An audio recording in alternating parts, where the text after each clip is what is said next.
I can't believe how Nick will do this for people. You know, that's equipment. It's using stuff that's being worn as it's being used, you know, and stuff.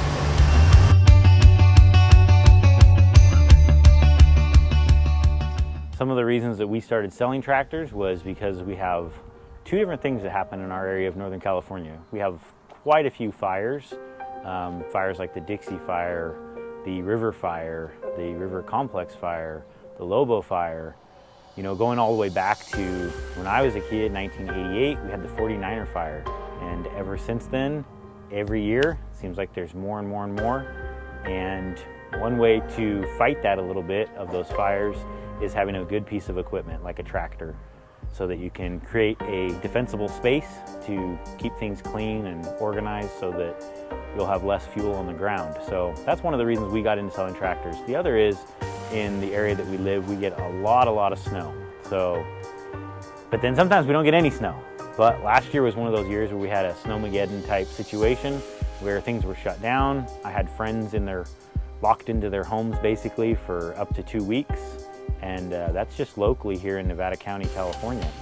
So the tractors help a lot in pushing debris and snow out of the way and keeping things clear, keeping roads and driveways clear so that you can get out to help others or possibly get to work or whatever it is you may need to do. So those are the two biggest reasons we really got into selling tractors.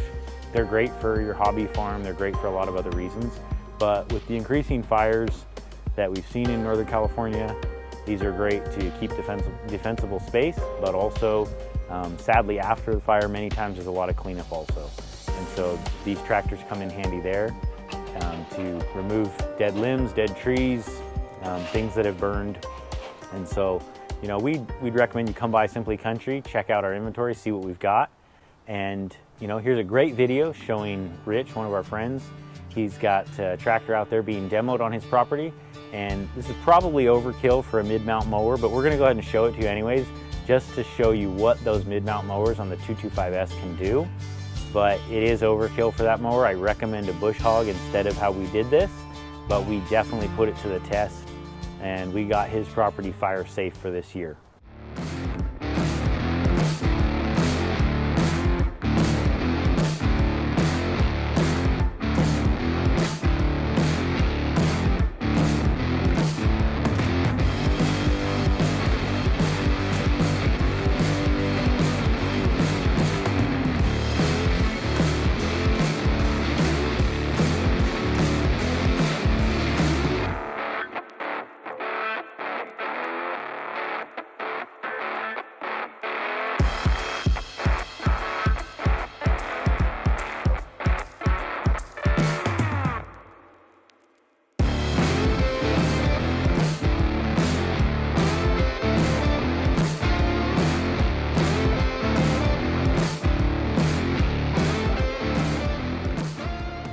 It's not a help, it's a lifesaver, you know.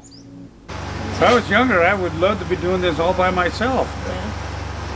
And the day before Steve comes, my mower isn't working, or I'd be out there with him, you know. Hey, it was beautiful. It was so gorgeous here. And I was young enough, you know, healthy, could do it all. Heat didn't bother me, cold didn't bother me. I'd put a clamp-on light out there at night in the garden sometimes. Can't do that anymore. Well, you probably can, but I say it's just too exhausting, so you lay down on the couch instead. How many years has Stephen coming out to do this for you? 4, 5, or 6. But he does this, and I go help him do hers, you know. So you try to help where you can. People are going to help you. What are you? You're not going to help somebody else, you know? Right. And that's really not it either. I don't care if I needed help or not. I just love helping people. I can only do that for so many years too, though.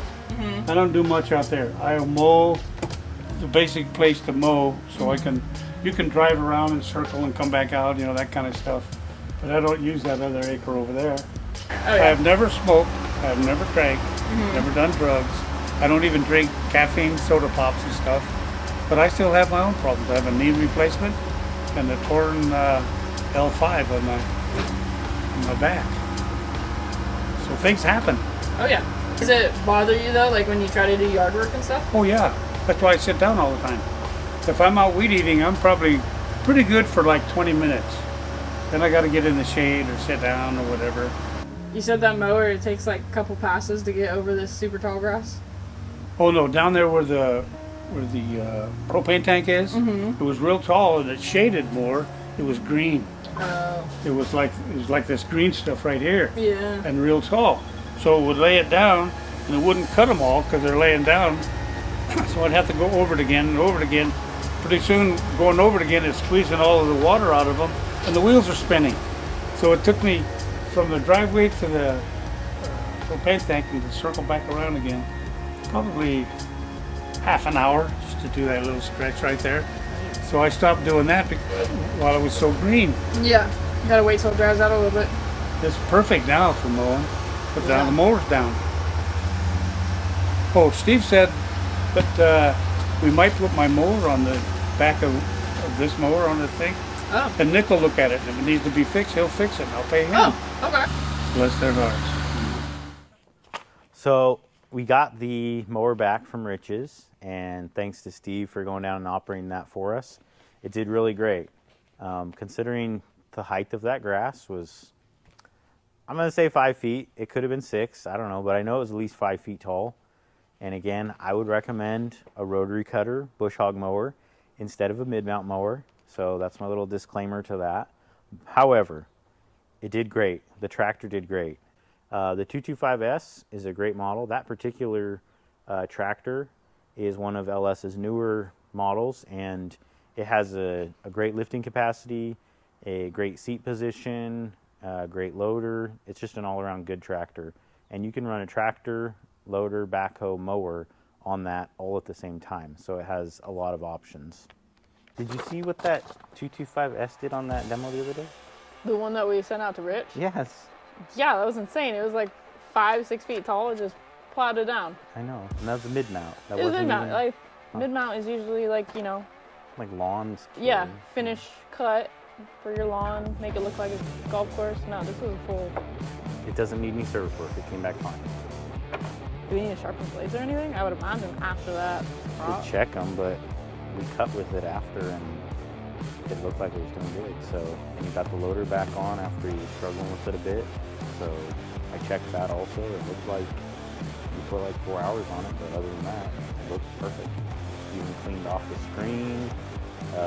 I checked the air cleaner to make sure it's good. Yeah, when I was out there with him, I told him if he was gonna do it, you know, for quite a few hours, those would be the first 2 things to check. He was going through some weeds, and at the beginning it was sticking a lot to the front grill. And we checked it about halfway through, and the grill was pretty gummed up, so we took that and cleaned that off, and we checked the radiator screen, and there was actually nothing fine. on it. Yeah, it was completely fine. Well, that's good. It didn't get hot. Temperature. Did not get hot. He ran out of fuel. He had to go get more fuel, but coolant was good. Temperature was good. It mowed those 2 acres like a breeze. It's a good demo then. It shows what that tractor can do. I honestly did not expect that out of a mid-mount mower. I did, when they said they needed to do some trimming up to be ready for fire season, I was like, okay, it sounds good. And they said it was around a house, and they said it was up towards the propane tank. So I was like, okay, no problem. Let's borrow this one. It's one of our demos. This will be no problem.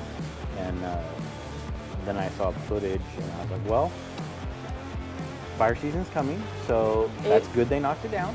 But I was not expecting 5 foot tall grass. No, it was taller than Rich in some places, and it was just his entire 1 acre lot over farther from his house. It's just an acre of grass, solid acre. And then right around his house, there was probably a good half an acre all around his house, around his propane tank. You know, propane guys couldn't get down there without going through 5 foot It tall was like grass. a jungle. It was like a jungle. So that thing there was a lot of times Steve had to put it in 4-wheel drive and low, because just creep along because his property is on a pretty good incline, and he had to get in and out of a couple boats, a couple, you know, camper shells, stuff like that. But So you say it's fire ready, or at least oh, much yeah. closer to fire ready now. Much closer than it was. I mean, Rich was out there with his little, I don't know if it was electric or gas, but his little weed whacker, and it wasn't even making a dent. He was having to do it like 3 feet up, cut it, go down, cut it, and You know, the amount of time that it took Steve to do a 10-foot section, Just hours with the other way. yeah, it would have been hours for Rich. So, I mean, he's 81 years old. Yeah. He lives there by himself, so the fact that we could help him out and get it fire ready in one day was Yeah, that's good. crazy to me. That's good. That's what we want. Yeah. Fire ready.